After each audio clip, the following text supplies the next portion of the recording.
consent in medical practice. Right? Consent in medical practice.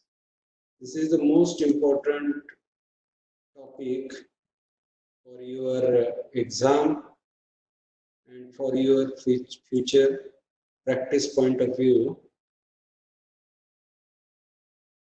Discuss the consent. Yes. So what is consent? Consent means agreement. When the two parties agree on the same agenda, they are giving a permission. They are ready to work on the same agenda. So here in medical practice, this is a kind of agreement we are taking in writing. We are making this agreement in written or sometimes orally also, taking this consent or a compliance or the permission from the patient for the treatment. So this consent, when the consent is given, means that patient is understood all the fact related to his illness and ready to face the known complications which are explained by the doctor before taking the consent. So when the person gives the consent, it signifies the acceptance by the person for the consequences of an act that is being carried out. To be legally valid, it must be given after understanding. So when we are taking the consent from the patient, we must explain everything to the patient.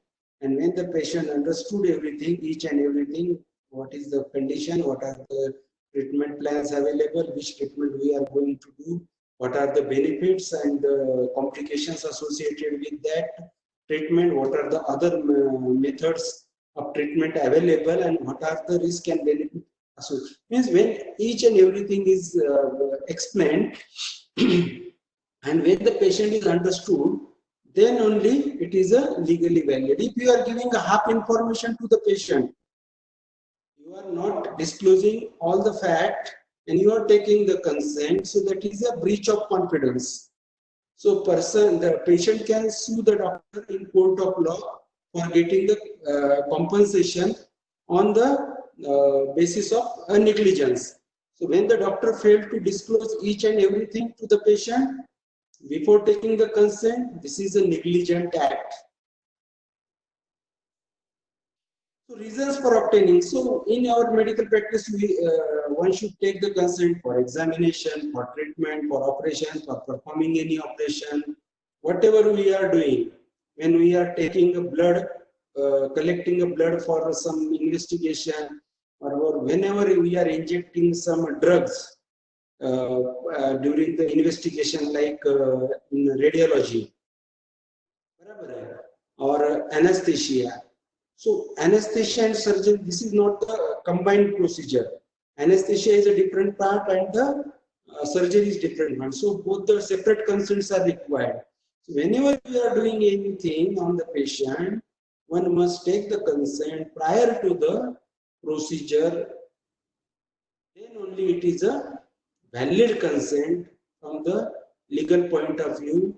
Otherwise, when you are performing without the consent, it is considered as an assault in law, even though whatever the procedure you performed was for the benefit of the patient and was done in good faith.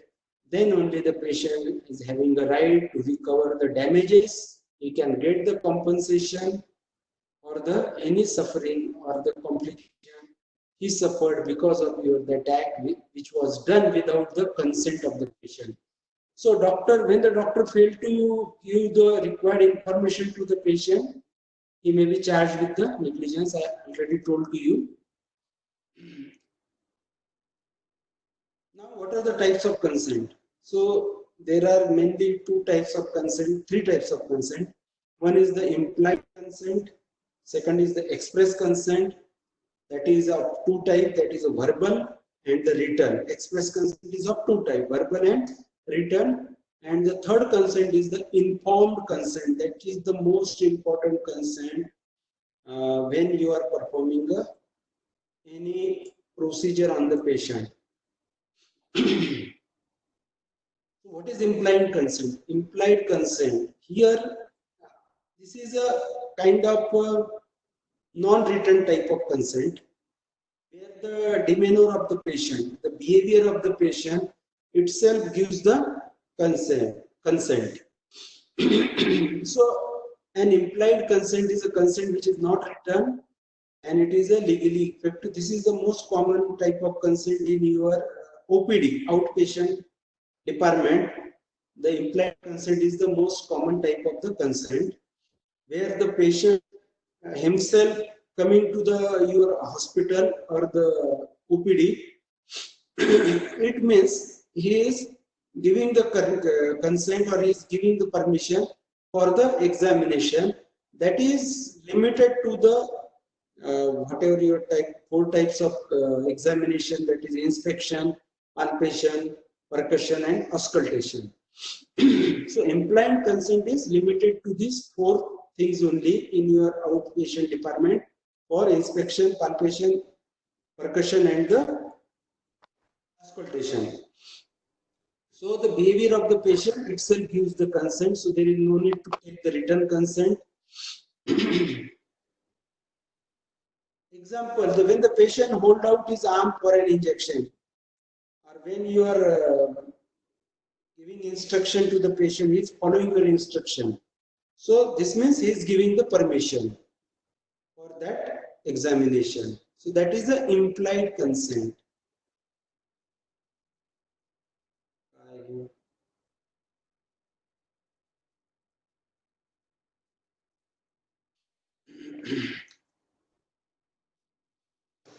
So patient attends the hospital or calls the doctor to his house complaining of illness for himself or for his relatives.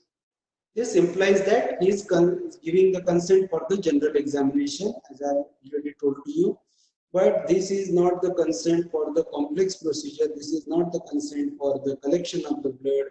This is not the consent for any other procedure or the treatment you are giving. This consent is limited to the only medical examination. Some medical procedure in which implied consent is readily apparent includes emergency, comatose patient, mentally incompetent person, and the intoxicated patient, where they are lacking capacity to reasoning, and any patient allowing treatment to proceed without objection. When the patient is not taking objection, means he is giving the consent.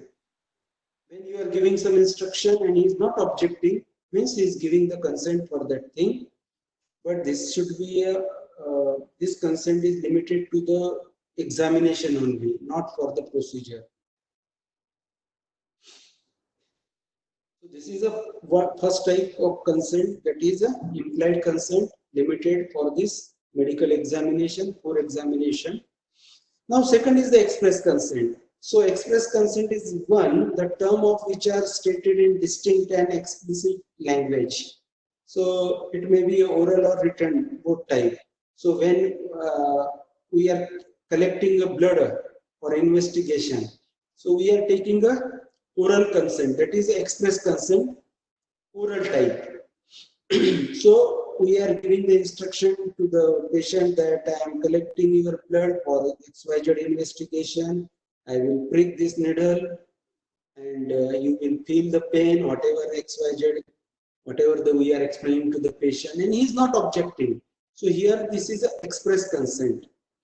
If the patient is having objection, he will refuse for this collection. I don't want to undergo the investigation. He will not permit you. So this is the express consent, oral type. Written consent we are taking for other procedures like blood transfusion or some other. For the treatment also you can take the consent for giving the antibiotics, or for the admission also one must take the written consent, that is express consent.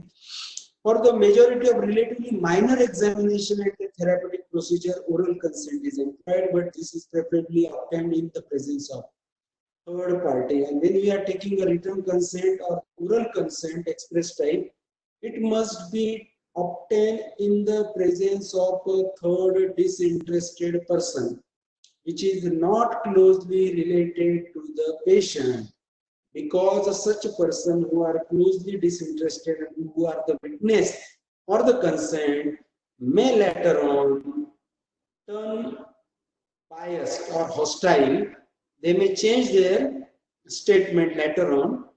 So one should take the consent, oral or a written, in the presence of a third person who is disinterested, who is not related to the patient. So oral consent, when properly witnessed, is valid as a written consent. So you can take oral consent also in presence of third person. Note down the person who was present at that time. But later on, has advantage of easy proof. But written consent is more better than the oral consent. So you can choose about this type of consent based on your experience and the behavior of the patient. So common sense is required when to take the consent, but it is always a good practice to take the written consent for any minor procedure or anything other than the routine medical examination. Now third type is the informed consent. So informed consent implies an understanding by the patient regarding nature of his condition, so what he is suffering from, then what is the proposed treatment for his medical condition, or which procedure you are going to perform to cure him from that present condition, what is the expectation of the recommended treatment, so what type of results are expected from this treatment, and what are the chances of success. Simultaneously, what are the complications or the adverse effect associated with that treatment or procedure. Then what are the alternative treatment for that medical condition if it is available, and what are the risk and benefit associated with that alternative method. And one must also inform the patient what is the risk associated if he is not receiving any kind of treatment, and what are the consequences of that thing when he refused to give the consent for any procedure. Inherent material risk, inherent risk, everything must be. So everything must be explained to the patient in his own language. This is again important. Consent must be taken in the local language. So commonly in Maharashtra, the consent should be taken in Marathi, in Gujarat, in Gujarati, like that. That is the language which is common in that region. Not in English. In addition, you can take the consent in English also.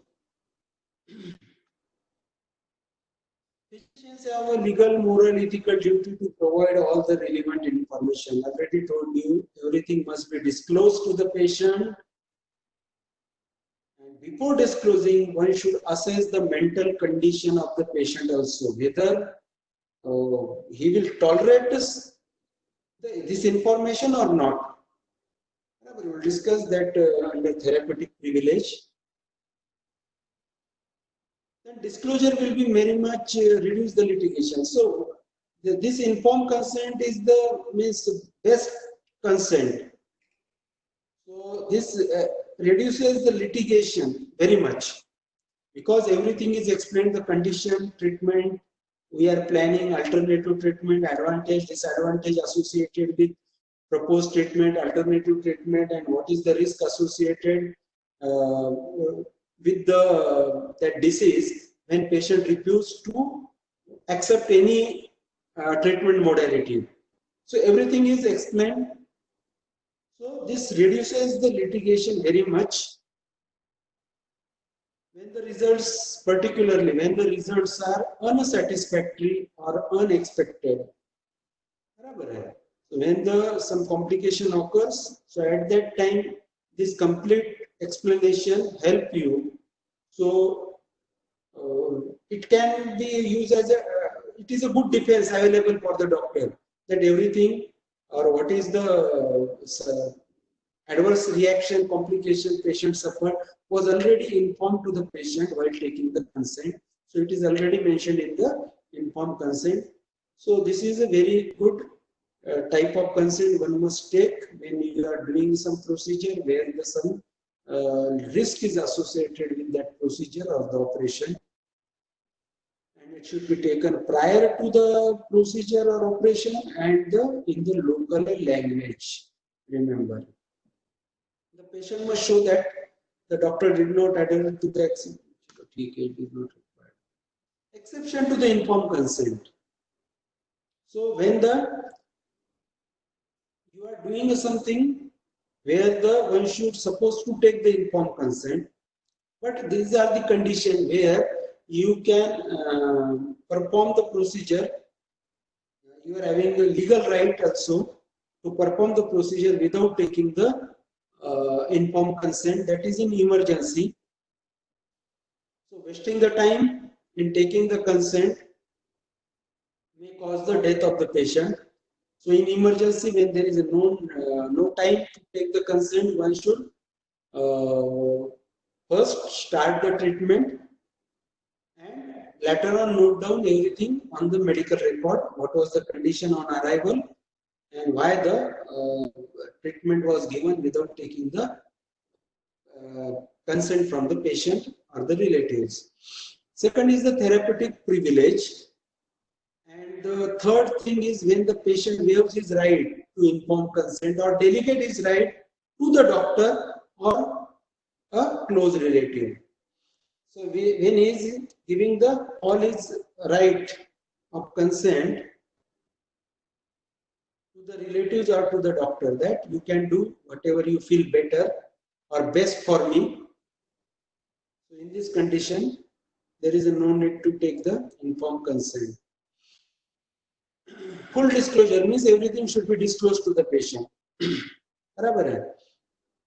Doctor must disclose each and everything to the patient, but he must consider the patient's personality, physical and mental state. So, and then how much can be safely disclosed, that one should decide. Doctor need not disclose the risk of which is he himself is unaware. It is not important.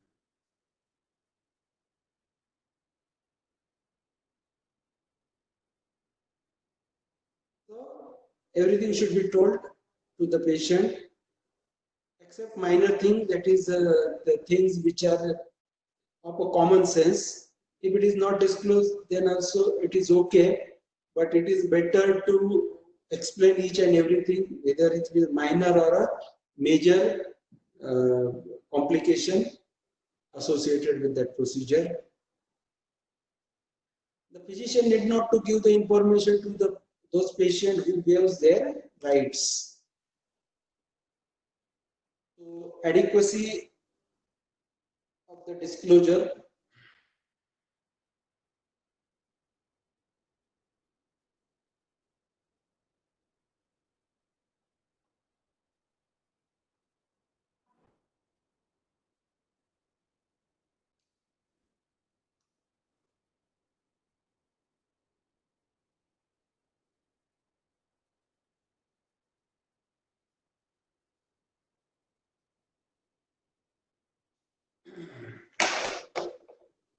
So risks which are frequent but trivial, occasional but severe, this must be informed to the patient, while the occasional and the trivial risk need not to inform, but it is better to inform each and everything. Start from infection, that is wound infection in case of surgery, wound adhesions, septicemia, hemorrhage, whatever the complications are there, which are common, and that is the material risk depending upon the comorbidity and age of the patient. Therapeutic privilege. So this is the exception to the full disclosure. In full disclosure, we are informing each and everything to the patient. In therapeutic privilege, we are not informing each and everything to the patient because the patient is not mentally stable to tolerate the information if it is disclosed to him. So, full disclosure or the theoretical risk involved, full disclosure of remote or theoretical risk involved could result in frightening a patient who is already fearful. So usually the patient when comes to the for treatment and he is a critical, so already he is a fearful, and if you are explaining the complication which are severe in nature or which are in close to the mortality, so that will result in again a frightening, and he may refuse the treatment because of that thing, which is of a little risk. So one should not disclose if the patient is not mentally stable, or one can disclose to the relatives, or directly you can note down this fact on your medical record that this thing was not disclosed because patient is not mentally stable, and you can call a psychiatrist also. So that will be in addition, that will confirm the mental condition of the patient if later on the some litigation occur in that case. So doctor may use the discretion as to the fact which he discloses, note the decision in the patient's record. So initially, maintaining a proper medical record is the best defense available to the doctor, and he should request a consultation to establish that patient is emotionally disturbed or mentally not stable. This is a therapeutic privilege when we are not informing each and everything to the patient because he is emotionally unstable, disturbed, or of a unstable mind. Prudent patient rule. So when a prudent person in patient's position would have decided if adequately informed about all the reasonable foreseeable risk. That is a prudent patient rule. This is a theoretical, you may ask in your viva. Important for your then paternalism. So paternalism is an abuse of medical knowledge. Nowadays, Google patients are coming after doing a Google search to the doctor. So this is abuse of medical knowledge, and this distorts the doctor-patient relationship in such a way that the patient is deprived of his autonomy or his ability to make the rational choice. So because of this abuse of the medical knowledge, this deprives his autonomy and ability to make the rational choice. This is seen in context of disclosure to the patient. When we are doing the full disclosure, so later on he will do the Google search and come with some doubts. So it disturbs his mental condition also. So this deprives him from taking a rational decision. Informed refusal. So full disclosure, when we are disclosing each and everything to the patient, and then he is giving the consent. But doctor should also inform the patient that after understanding all the facts, you are having a right to refuse any treatment modality or all the treatment modality. So patient should not think that everything is explained to me, plan A, plan B, plan C. So I have to choose one. This is a compulsion. So doctor should explain this thing also, that these are the plans, these are the risk benefit, everything I have explained. Now you can choose any one which you feel best for you, or you are having a right to refuse one or all the treatment modalities also. So this is the duty of the physician to disclose adequately and appropriately to the patient risk and possible consequences of the refusal. to undergo test or treatment, and after understanding all the fact, the patient can refuse to submit to treatment or an operation. So that is the informed refusal. So when everything is informed, then also patient refuse not give the consent. So that should be mentioned. Take the consent or a refusal also. So this is a consent pro forma. In various hospitals, different pro formas are there. Most of the printed pro formas, and you are supposed to write down or fill the blank lines only. So I am planning to add this consent pro forma in your practical examination, because this is the most important thing required in your future practice. So how to take a proper valid consent is important aspect, and that will reduce the litigation against you in future. So read this, whatever in your textbook also, such kind of pro formas are given, or you can go through the case paper in the hospital also, where some procedure is performed. So date and time is the most important thing while taking the consent. So on which date, time the consent was taken, and what was the time and date of the performing the procedure. Now, what are the rules of consent? So these are the general rules. So consent is necessary for every medical examination or the treatment.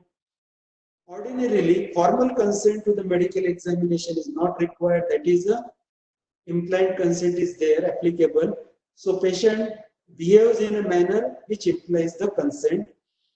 Oral consent should be obtained in the presence of a disinterested third person, who is not related to the patient. Written consent is not necessary in every case. So you can take the oral consent also, but in presence of the third person. However, it should be taken for proving the same in court if necessity arises. So it is better to take the written consent instead of oral consent, but for each and every case, the written consent is not required. That you have to decide based on your experience and the type of patient. Written consent should refer to one specific procedure. So as I already told you, for the anesthesia and the surgery, the different consent is required. You cannot include the two things in one consent form. One should not take the blanket consent, that is a signature on the blank paper at the time of admission only. This is a wrong practice. Written consent should be in a proper form and suitably drafted for the circumstances. So one pro forma I have shown you. So it should be properly drafted for that circumstances, or you can prepare a pro forma such a way that can be used for multiple procedures. The consent form should include the specific consent to the administration of general anesthesia. Already told to you, nature of the operation should be entered on the form for a different consent form. Wording should include a phrase to confirm that the patient has been informed. So at the end, that phrase or that sentence must be there, that I understood, or all the above facts are explained to me in my own language, and I am giving the consent for above mentioned procedure, and I will not hold doctor, hospital, or the person involved in the treatment or any complication occur out of associated with that above procedure. So wording should be there. Proper wording must be there, that that patient understood all the fact and is giving the consent freely without any influence. There is a written consent should be witnessed by another person to prevent any allegation later on. that the consent was forged or obtained under the pressure or by compulsion. Doctor compelled me to give the consent. So any kind of allegations can be prevented when you are taking a witness consent. So when the witness is there. The procedure beyond the routine physical examination requires the express consent. It must be taken before the act. Any consent must be taken before the act performed.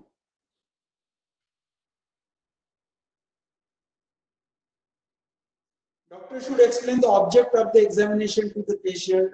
Whatever we are doing the procedure, one should, while taking the blood pressure also, one should inform the steps involved in that. I will tie this cup around your arm and I will increase the pressure. So you will feel the your arm compressed like that. Whatever the things. So while doing the procedure, commentary should go on. So the patient may refuse, or he is not taking objection, means he is giving the consent. The doctor should inform the patient that he has the right to refuse. I already told to you, after explaining everything, doctor must inform the patient that you are having the right to refuse, to accept anyone, or you can deny all the treatment modalities available. Now this is the most important. The consent should be free, voluntary, clear, intelligent, informed, direct, and personal. There should be no undue influence, no fraud, or the misinterpretation of the fact, compulsion, threat, of physical injury, death, or other consequences. So, then it is a valid consent. In criminal cases, the victim cannot be examined without his or her consent. In criminal cases, the victim cannot be examined without his or her consent, but the accused can be examined by using the force. So in case of rape, the victim should not be examined without written consent. So in all the criminal cases, when you are doing examination of the victim, a written consent is must. Not implied consent is not applicable here. The written consent is required, and one should note down this fact also, that you are going to submit the report of examination to the proper authority who referred the patient, or you are going to disclose the fact to the concerned authority.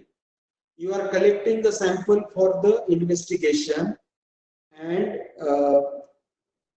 the patient must give the consent for all these things: disclosure of the information or the result of examination, and the permission for the collection of the sample also. In medical legal cases of pregnancy, delivery, and abortion, women should not be examined without her consent.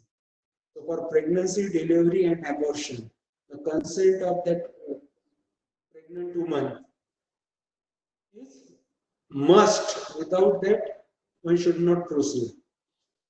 But when the person is arrested, medical practitioner can examine such person by using the force also, when it is requested by the police officer not below the rank of sub-inspector, that is a PSI.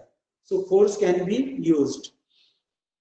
If the accused person refuses the examination, this may go against him in the criminal proceeding. So one should note down, he refused the examination, or he refused for the collection of the sample, etc. So this will go against him at the time of trial. So what was the reason to refuse the examination? When he is a innocent person. So if he is an innocent, then why he is having a fear that his crime will be detected? So why he refused? So one should note down. But when the police officer of rank PSI gives the consent for forceful examination, then doctor can examine with force also. But remember, the force will be applied by the law enforcing agency, that is a police. The doctor should not apply the force. In case of female, the examination should be made only by or under the supervision of the female registered practitioner as per the section 53 CRPC. So examination should be made only by or under the supervision of the female practitioner, that is a 53. If the female RMP is available, under 54 CRPC, arrested person at his request may be examined by the doctor. So arrested person can also make the request for his examination to detect the evidences in his favor. So when he is knowing that he is an innocent person, so he can demand such thing under the 54 CRPC. So this 2 CRPC, this may be asked as a Viva question or the MCQ also. In case of drunkenness, the person should not be examined and blood, urine or breath should not be collected without his written consent. But if the person becomes unconscious or incapable of giving the consent, examination and treatment can be carried out. So to save his life, examination and the treatment can be carried out. So this is a kind of emergency case. But as a medical legal point of view, if you are examining for and collection of this sample, then without the consent, it is illegal. The consent of guardian or relative, if available, should be taken. The person can be examined without consent if requested by the police sub-inspector. But when the person is not in a condition to give the consent, or when he refuses to give the consent, if the police officer requests for forceful examination, then without the consent, the sample can be collected. Prisoner can be treated forcefully without the consent in the interest of the society. So prisoner, so who are convicted by the court of law, this person can be treated without the consent. That is a pakka kaidi, who is convicted. Kacha kaidi means who is a under trial prisoner. Consent given for committing a crime or illegal act such as criminal abortion is invalid. If you are taking a consent for doing some illegal thing, so that consent is invalid. It doesn't mean that you will take the consent for anything and you will perform that thing, and that will be a legal act.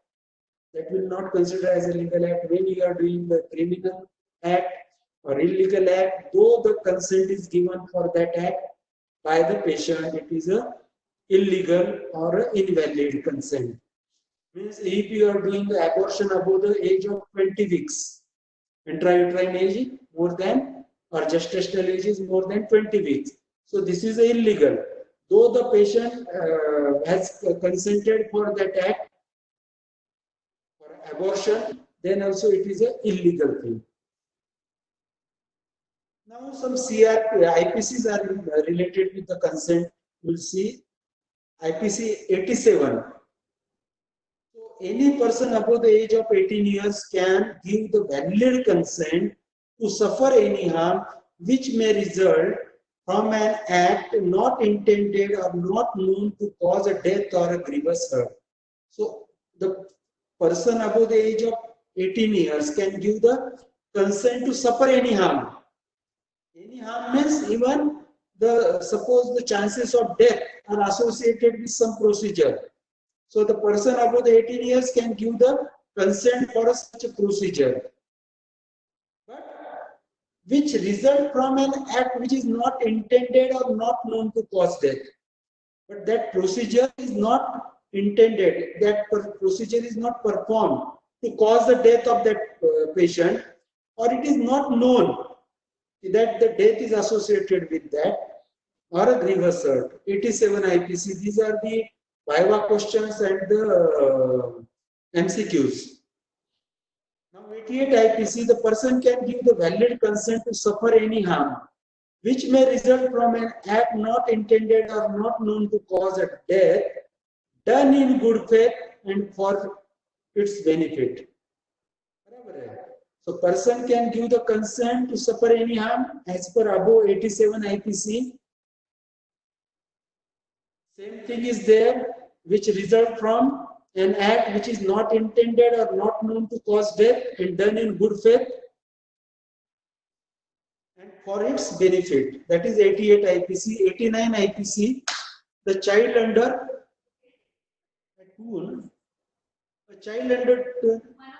1 o'clock, eh? Okay. A child under 12 years of age or the insane person cannot give the valid consent to suffer any harm.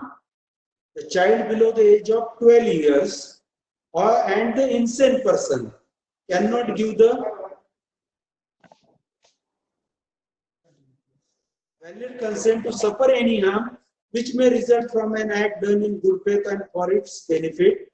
The consent of the parent and guardian should be taken when the your patient is below the age of 12 years or is the insane person. That is 89 IPC. Loco parentis. This is commonly asked viva question. So this is related with the children when the parent or the guardians are not available. So consent should be taken from the person who is in charge of that child. So this is when the students are on the trip. माहिती आहे मला. In the emergency involving the children, when the parent or guardians are not available, the consent should be taken from the person in charge of the child. So when the school teacher can give the consent for the treating the child who becomes sick during the picnic when he is away from the home, or the consent of the headmaster of the residential school, that is a loco parentis. In the absence of parent, guardian, the consent given by the person who is in charge of that child is a loco parentis. 89 IPC for the person or child below the age of 12 years, he cannot give the consent for the routine examination also for the insane person. IPC 90, so consent given by the person under the fear of injury or due to misunderstanding of the fact is not valid. The consent given by the insane or intoxicated person who is unable to understand the nature and the consequences of that to which he gives the consent is invalid. So consent given by the intoxicated person or the insane person who are not in the state to understand for which thing they are giving the consent and what are the consequences associated with that consenting act, so it is invalid. So consent taken, even the consent is taken from the insane person or intoxicated person, this is illegal, invalid. 92 IPC, any harm caused to a person in good faith even without that person's consent is not an offense. If the circumstances are such that it is impossible for the person to signify the consent and has no guardian or other person in lawful charge of him from whom it is possible to obtain the consent in time for the things to be done in benefit. So in emergency, when there is no time to explain the circumstances, or when the guardian or the caretaker is not available, lawful caretaker or guardian are not with the patient, you can proceed with the best treatment to save his life is the 92 IPC in short. So in emergency, so you are doing here in good faith. So what is the definition of good faith? So nothing is said to be done in good faith which is done without due care and attention. So nothing is said to be done in good faith which is done without due care and attention. That is a 52 IPC.